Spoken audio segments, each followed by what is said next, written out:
요나서 2장입니다. 2장. 요나서 2장. 1절 말씀부터 마지막 절 10절 말씀까지 함께 봉독하시겠습니다.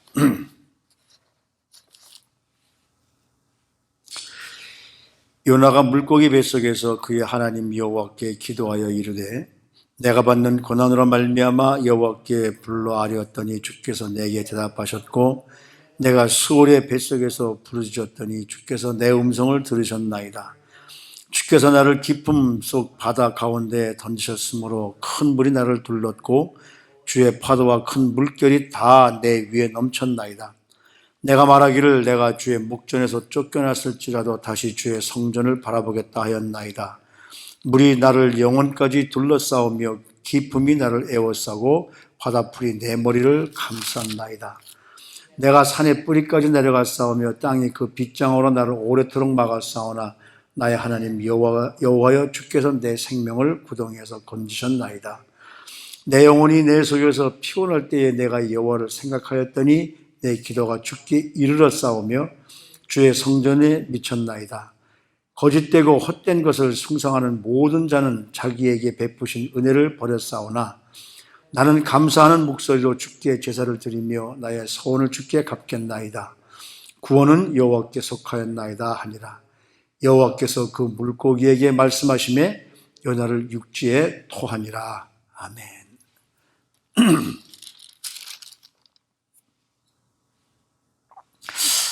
하나님의 말씀에 불순종하고 자기가 생각해 보니까 니느웨 사람들은 구원받아야 할 사람들이 아니니까 그래서 자기 마음대로 하나님이 말씀하시는 반대 방향으로 도망을 간 요나죠.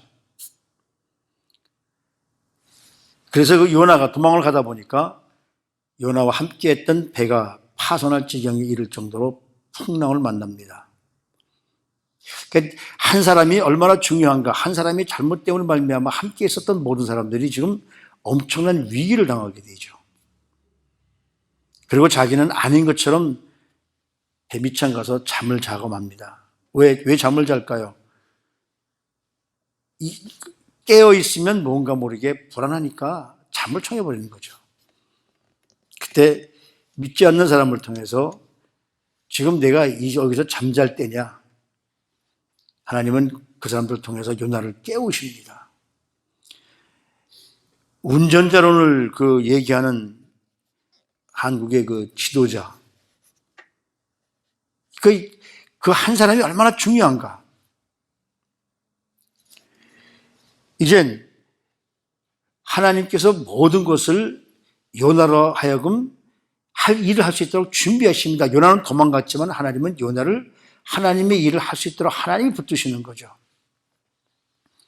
그래서 하나님의 방법으로 그냥 처음부터 순종했으면 순탄하게 하나님의 말씀에 순종했으면 갔을 텐데 불순종하니까 그 다음에 하나님이 잡아서 하나님의 방법으로 하나님께서 하나님의 일을 하게 하십니다. 우리는 항상 이런 것을 늘 기억하면서 하나님이 나에게 무슨 일을 맡겼을 때 순종하는 저와 여러분들이 되어져야 될 줄 압니다. 그래서 요나는 어떻습니까? 사람들로 인해서 바다에 던져지게 되죠. 그건 바로 죽음입니다. 큰 바다에 던졌다는 것은 죽음 아니에요? 근데 하나님은 이미 요나를 하나님의 일을 하게끔 하시기 위해서 모든 것을 다 준비해 놓으셨죠. 그래서 요나를 바다에 던졌을 때에 1장 17절 말씀을 보면 여호와께서 이미 큰 물고기를 예비하셨다. 요나가 물고기 뱃속에서 그 하나님 여호와께 기도하여 이르되 이렇게 말합니다. 요나가 물고기 뱃속에서 들어갔을 때 이미 죽느냐 사느냐, 그러니까 어떻습니까? 더 하나님 앞에 매달리게 되죠. 절박한 상황이 오게 되면 이 사람들은 하나님께 매달리게 됩니다. 그러면서 요나가 기도하는 모습이 뭐냐면 내가 수월의 뱃속에서, 수월의 뱃속이라는 것은 지옥 같은 속이라는 이야기죠. 그렇다면 우리가 한번 상상을 해보십시오. 큰 물고기의 뱃속이 얼마나 더러울까? 얼마나, 그러니까 그 뱃속이라는 것은 빛이 없는 깜깜한 겁니다. 아무것도 보이지 않는 상황입니다. 그리고 어떻습니까? 거기에서 아무리 물고기가 먹은 것이지만 음식물에 썩어서 소화가 되려면 뭐 별의별 냄새 다 날 것 아닙니까? 빛도 없는 캄캄한 상황에서 이젠 죽느냐 사느냐는 상황에서 하나님 앞에 기도할 수밖에 없다는 것이죠. 그렇게 부르셨더니 이 주께서 내 음성을 들으셨나이다. 내 음성을 들으셨으니까 이제는 내가 뭐합니까? 내가 주의 목전에서 쫓겨났을지라도 다시 주의 음성을 바라보겠나이다. 사실 쫓겨난 게 아니죠. 스스로 도망한 거죠. 근데 하나님은 다시 요나를 잡아오십니다. 그러니까 요나의 회개와 소망이 동시에 나는 것이죠. 왜냐하면 바다에 빠졌을 때 이미 난 죽었다고 그랬는데 눈을 떠보니까 바닷속에 있는 것이 아니라 어떤 그 짐승 같은 거 더러운 이 뱃속에 있는데 목숨이 살아있다는 것을 느꼈으니까. 그래서 하나님께서 내 목숨을 구덩이에서 건졌나이다. 지금 내 상황을 보면 이 물속에서 깊은 곳까지 내려가서 바다풀이 내 머리를 막 휘감을 정도로 완전히 그랬었는데 내가 지금 살아있다는 사실은 하나님이 내 생명을 구했다는 이야기죠. 6절 말씀에 보면 하나님 여호와께서 내 생명을 구덩이에서 건지셨나이다. 분명히 하나님께서 자기 생명을 건져주시면 내가 살아있구나. 그렇다면 소망이 있다. 여기가 어딘지는 모르겠지만 나중에 알았겠죠. 물고기 뱃속이라는 것을 나중에 알았겠지만 분명히 내가 여기 뱃속에 들어서 살아있다는 이야기는 하나님이 나를 살려주신다는 소망을 가지고 있다는 것이죠. 그래서 요나의 긍정적인 고백은 뭐냐면 하나님이 나를 구원하셨다는 것이죠. 하나님이 내 생명을 구덩이에서 건지셨다. 그러니까 물고기 뱃속에서 하나님의 성전을 바라보고 내가 하나님께서 가라시는 그 말씀의 불순종에서 내 마음대로 가다가 하나님의 손에 붙잡혀서 지금 살아있는 이 모습을 본다면, 그래서 내가 하나님 앞에 회개한다면 하나님은 반드시 살려주실 터인데 살려만 주신다면 이제는 어떻게 했습니까? 하나님 말씀에 100% 순종하겠다는 말씀이죠.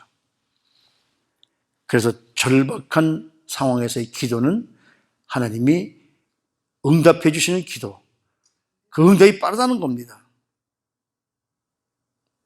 지금 세상에 우리 펼쳐져 있는 상황을 보면 우리가 기도하지 않을 수 없습니다.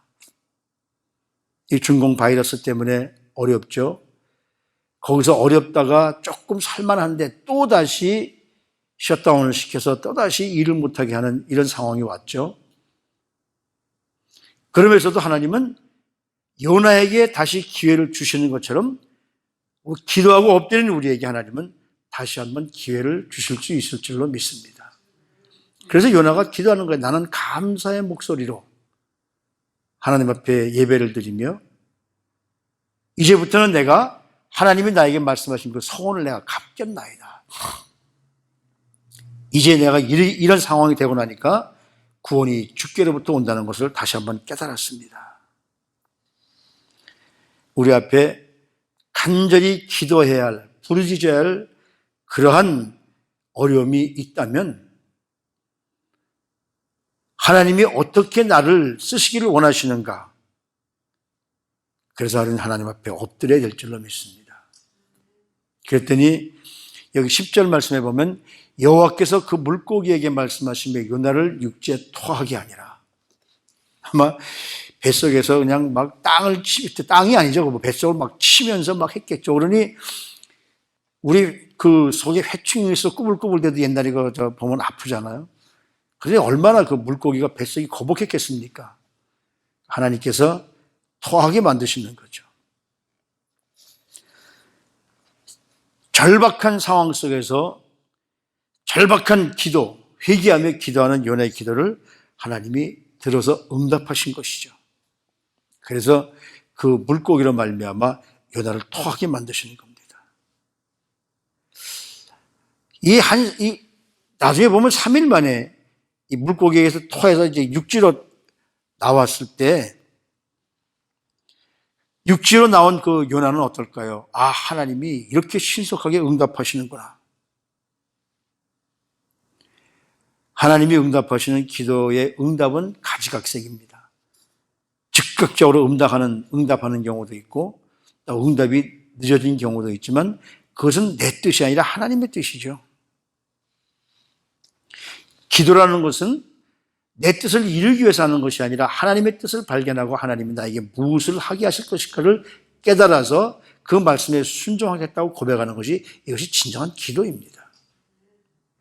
내가 다 준비해 놓고 내가 모든 이 앞에 있는 모든 걸 사업이고 계획이고 다 준비해 놓고, 하나님 내가 준비해 놨으니까 하나님 이 계획을 이루어 주십시오가 아니라, 기도는 하늘의 뜻이 이 땅에서 이루어지는, 그래서 하나님의 뜻이 무엇인지 발견하고 하나님의 뜻대로 우리가 따라갈 때 하나님께서는 그 하나님의 뜻대로 우리를 사용하시게 하시는 것이죠.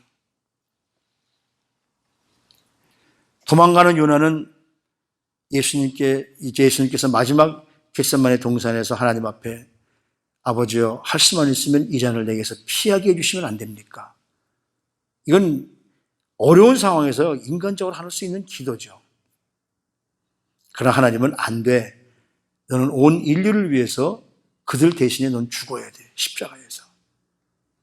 요나는 아마 그런 심정이었을 겁니다. 도망갈 때는 하나님 뜻대로 가기엔 내가 너무 힘듭니다. 니느웨 백성 사람들이 내가 거기서 하나님을 선포하면 나를 죽일 수 있을지도 모릅니다.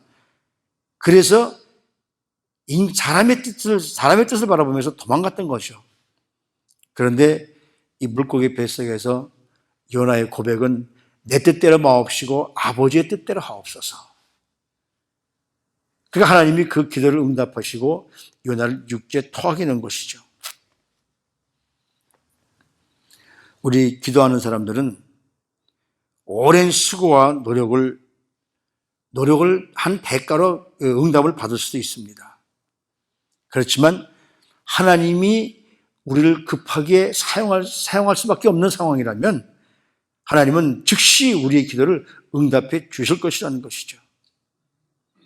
하나님은 기도라는 거룩한 도구를 통해서 그분의 섭리와 계획을 이루어 가시는 분이십니다. 그러니까 요나의 이 시급한 기도가 니느웨 사람들을 구원하고자 하는, 그들도 하나님 만든 백성들이기 때문에 그들을 구원하고자 하는 그 하나님의 계획, 그 하나님의 섭리의 디딤돌이 되는 것이죠. 이렇듯 기도는 하나님의 일을 이루어가는 신령한 도구입니다. 우리 삶에 있어서 긴급한 기도 제목이 뭘까? 저는 우리 지금 현재 상황에서 긴급한 기도 제목이 뭐냐면, 하나님께서 이제 그만 됐다라고 다윗 때문에 이스라엘 백성들을 어렵게 하던 죽음의 천사를 이제 그만하면 됐다 하고 하나님이 그 재앙을 거두어 가시는 겁니다. 다윗의 기도를 통해서 그 기도가 곧 응답되어질 줄로 믿습니다.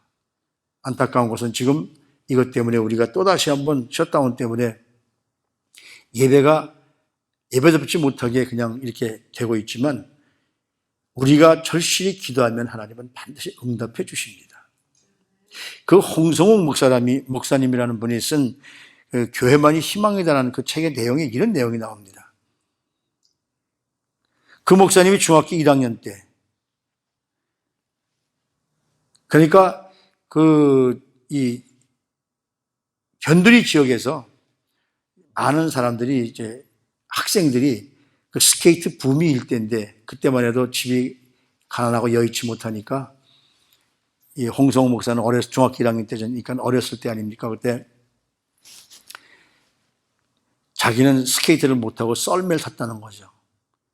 그 겨울에 물 웅덩이 쪽에서 썰매를 타는데 그 앞에 한 친구가 스케이트를 신고 나타난 겁니다. 그래서 그 아이가 같이 스케이트를 타니까 그 동네에 조금 그 여유가 있는 집들 자녀들이 스케이트를 타고 한두 명 나타납니다. 그러니까 그 연못 그 얼음 웅덩이에는 스케이트파와 썰매파가 둘로 나뉘게 되는 거죠. 썰매파는 좀 가난한 사람들, 그리고 스케이트파는 조금 그래도 좀 여유가 있는 집들. 근데 이 홍성호 목사님도 어렸을 때 그렇게 스케이트가 타고 싶었다는 겁니다. 아버지에게 가서 나도 스케이트를 타고 싶다라고 이야기할 때마다 번번이 야단만 맞은 거죠. 근데 어느 주일날 전도사님이 설교를 하는데, 학생분이니까 설교를 하는데, 마태복음 7장 말씀을 통해서 구하라 그러면 주실 것이요, 두드리라 그러면 열릴 것이요, 찾으라 그러면 얻을 것이라. 이 설교를 듣고는 마음에 결심을 했습니다. 그리고는 토요일날 하루를 금식하기로 마음 먹고 하나님 앞에 이 스케이트 갖고 싶다고 기도를 했던 것이죠. 그러고 나서 며칠 지나서 그 다음 주쯤 된다 토요일날 이제 중학교 1학년짜리가 교회를 갔습니다. 근데 어떻게 보다 일찍 갔는데, 가서 보니까 교회 그 학생 회장 되는 형이 혼자서 청소를 하고 있는 거예요. 그래서 이제 가다 보니까 형 혼자 청소하고 있다가 이제 그 홍성 목사가 이제 어렸을 때 들어가니까 너 잘 왔다. 너 나랑 같이 청소하자. 그래서 어쩔 수 없이 그냥 그 형이 시키니까 청소를 했던 것이죠. 그 청소를 다 끝나고 집으로 가려고 하는데 부르면서 뭐라 그러냐면 가방에서 스케이트를 하나 꺼내면서 야, 이거 어머니가 나 타라고 줬는데 도저히 작아서 내 발에 들어가질 않는다. 그래서 내가 오늘 교회 와서 청소하면서 제일 먼저 오는 친구가 있으면 그 친구 발에 신겨보고 맞으면 줘야지 라고 생각했다는 것이죠. 근데 그 스케이트를 신어 보니까 맞춘 것처럼 발에 딱 맞았습니다. 순간 나도 모르게 눈물이 흐르면서 이 작은 아이의 기도까지 응답하시는 하나님의 은혜를 깨달았다는 것이죠. 그것도 정확하게, 그것도 즉각적으로. 그 후로 이 어린 홍성호의 마음속에는 하나님의 존재가 분명하다는 것이 느껴졌다는 것이죠. 하나님을 공부한 것이 아니라 하나님을 체험한 겁니다. 저와 여러분들이 하나님을 체험하게 되기를 바랍니다. 하나님을 아무리 머리로 공부해서 알아봐야 우리는 하나님의 임재하심을 느낄 수가 없는 것이죠. 요나가 물고기 뱃속에서 그렇게 하나님 앞에 부르짖어 기도할 때 하나님께서는 그 물고기를 토하게 하셔서, 뱃속에 있는 요나를 토하게 하셔서 하나님의 일을 할 수 있도록 즉각적으로 응답하신 하나님의 은혜를 아마 이 요나도 거기서 분명히 경험했을 겁니다. 이렇듯 기도는 하나님의 일을 일구어가는 신령한 도구임을 깨닫고, 정말 우리 앞에 어려움이 있을 때, 우리 앞에 힘든 일이 있을 때 하나님 앞에 기도해서 하나님께서 우리를 향해서 베푸시는 은혜를 우리는 감당할 수 있어야 될 줄로 압니다. 긴급하고 절박한 기도가 있다면, 실제로 우리 앞에 지금 그런 절박한 기도가 있잖아요. 점점 세계는 이 기독교에 대한 탄압이 말할 수 없이 이루어지고 있습니다. 그래도 여긴 좀 덜하죠. 지금 한국에서는 구리시에서는 그 구리시 시장이 사람들이 모여서, 식당이라도 모여서 앉아서 교회 얘기하면 그 듣는 사람이 신고하면 포상금을 준다는 그런 발표까지 했습니다. 교회에서 모임이 아니에요. 밖에 나와서 모여서도 그렇게 한다면 그걸 소그룹 모임으로 인정하겠다는 이야기죠. 그리고 이 큰 교회는 말할 것도 없고 이 작은 교회 한 4, 50명씩 모이는 그 교회도 예배 시간이 되면 어김없이 동해 직원이나 아니면 구청 직원들이 경찰들과 함께 5명씩, 6명씩 와서 앉아 있다고 합니다. 이런 것들이 바로 이 탄압의 시작인 것이죠. 대한민국이 지금 점점 사회주의화해 가는 것이 아니라 사회주의로 됐습니다, 지금 이미. 그걸 위해서 우리는 기도해야 될 줄로 압니다. 지금 때가 바로 요나가 하나님 앞에 물고기 뱃속에서 부르짖듯이 부르짖을 때입니다. 우리도 부르짖으면 요나에게 응답하신 하나님, 이 홍성홍 목사 어렸을 때에 그 스케이트를 가지고 싶을 때 그 절박한 기도를 응답하신 하나님은 우리의 기도도 응답해 주실 수 있을 줄로 믿습니다. 우리 모두 이 믿음으로 날마다 승리하시는 저와 여러분들이 되시기를 주님의 이름으로 축복합니다. 하나님의 은혜가 얼마나 크고 아름다운지요.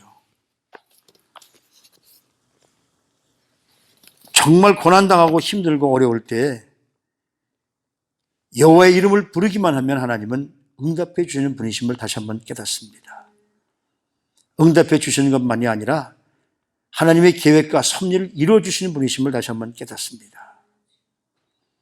주님 목전에서 요나는 쫓겨났다고 하지만 쫓겨난 것이 아니라 스스로 도망했을지라도 하나님은 찾아오셔서 하나님의 일을 할 수 있도록 변함없는 사랑으로 우리를 붙들어 주시고 응답해 주시는 분이심을 분명히 믿습니다. 오늘도 하나님 우리 사랑하는 성도님들 한 분 한 분을 축복하시고 그래서 오늘도 거룩한 주의를 허락해 주셔서 정말 하나님 앞에 우리의 급한 심정을 아뢰면 하나님께서 직접 일을 하실 수 있도록 우리에게 힘주시고 능력 허락해 주셔서 우리가 하나님이 일을 할 수 있는 능력을 주시는 분이심을 분명히 믿습니다. 이때에 마지막 때에 정말 날마다 깨어서 기도할 수 있는 영혼들이 되셔서 이제 주님께서 이 마지막 때에 마지막을 장식하기 위해서 엄청나게 우리에게 성령을 물붓듯 부어주실 수 있을 줄로 믿습니다. 우리 모두 성령 충만해서 하나님의 일에 앞장서는 우리 시온교회 사랑하는 성도님들 될 수 있도록 성도님들 한 분 한 분을 축복하여 주시옵소서. 존귀하신 우리 구주 예수 그리스도의 이름으로 감사하며 기도드리옵나이다. 아멘.